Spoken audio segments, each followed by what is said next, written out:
प्रदेश सरकार जहां भ्रष्टाचारियों और भूमाफियाओं को जमींदोज कर रही है, वहीं विकास कार्यों में हो रहे भ्रष्टाचार को उजागर करने वाले पत्रकारों पर हर दूसरे दिन प्राण घातक हमले पर कोई ठोस कार्रवाई जिला प्रशासन नहीं करता दिख रहा है। दरअसल यूपी के सीतापुर जिले में कसमंडा विकासखंड सरवा जलालपुर गांव में मनरेगा कार्य में 12 मजदूरों के स्थान पर 79 मजदूर दिखाकर ग्राम प्रधान सरकारी धरपकड़ कर रहा था।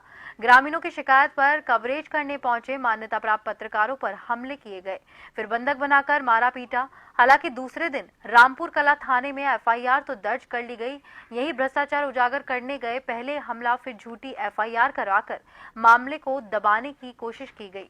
यही नहीं, उनके तीसरे दिन थाना कोतवाली माहौली क्षेत्र बड़ा गांव चौराहे के पास से आराम मशीन के सामने 3 पत्रकारों पर उस समय जानलेवा हमला कर दिया गया।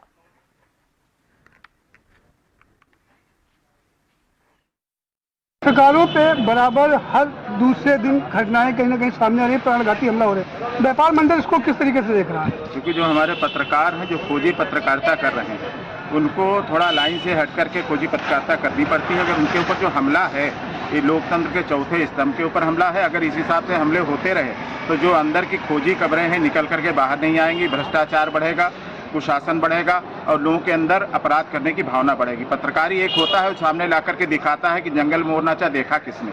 अगर हिसाब से हमले होते रहे तो कतई ये निंदनीय कृत्य है।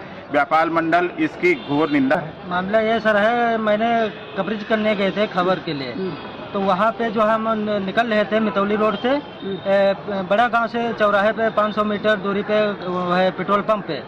हमें नहीं मतलब जानकारी नहीं थी कि मतलब ये क्या प्लानिंग है, और उन्होंने हमें आकर के रोक करके तुरंत जो है मारने पीटने लगे। विवेक सिंह है, पवन सिंह है और अप्पू हैं, कई सारे हैं उसमें। ये सब कहाँ के रहने वाले हैं? सर बड़ा गांव के हैं, और हमें जो है उधर मार पीट रहे थे हमें। तब इन्होंने जब उधर से निकल रहे थे मितौली से तो कहने लगे तिरका हो रहा है, तो उनको भी मारने पीटने लगे। जनपद में इस समय आए दिन पत्रकारों पर लगातार हमले हो रहे हैं, जिसमें जिला प्रशासन पूर्णतः निष्क्रिय दिखाई दे रहा है। जिला प्रशासन अगर कोई ठोस कार्रवाई करे तो इस तरह के हमले रुक सकते हैं, नहीं तो आए दिन इस तरह के पत्रकारों पे हमले होते रहेंगे और ये जो राष्ट्र का चौथा स्तंभ कहा जाता है पत्रकारिता, ये कहीं न कहीं विलुप्त होने की कगार पे आ जाएगा।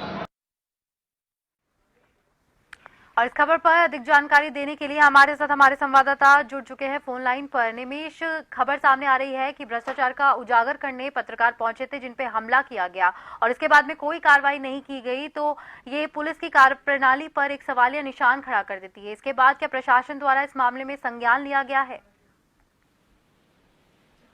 जी, मैं आपको बताना चाहता हूँ कि पत्रकारों पर 21 सितंबर से लगातार हमला कर रहे हैं और भ्रष्टाचार उजागर करने के लिए जब कोई पत्रकार कवरेज करने के लिए जाता है, जैसे आपको उदाहरण के तौर पर हम बता दें कि मनरेगा मजदूरी में मास्टर रोल पर 79 मजदूर दिखाए जाते हैं, लेकिन मौके पर जब वो जो है कवरेज में आते हैं तो 12 मजदूर ही काम करते हैं।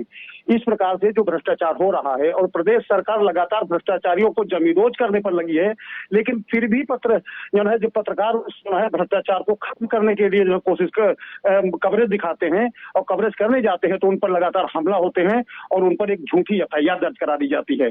और एक ही नहीं, दूसरा हमला जो है माहौली के क्षेत्र में बड़ा गांव चौराहे के आगे हुआ, उसमें पत्रकारों को लगातार वो पीटते रहे और लकड़ कट्टे पीटते रहे, लेकिन उन पर जो है बेरहम करते रहे, वो खुशामद करते रहे कि हमें जो है पत्रकारिता कवरेज करने से आप न रोकें, लेकिन फिर भी वो लोग मारते रहे। लेकिन जिला प्रशासन इस पर कोई ठोस कार्रवाई करना नहीं दिख रहा है।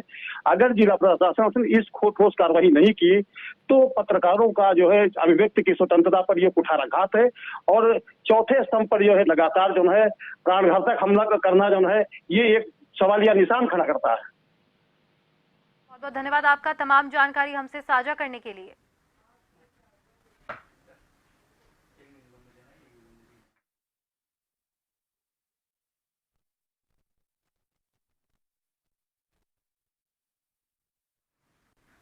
खबरों का सिलसिला यूं ही जारी रहेगा। फिलहाल वक्त हो गया है एक ब्रेक का।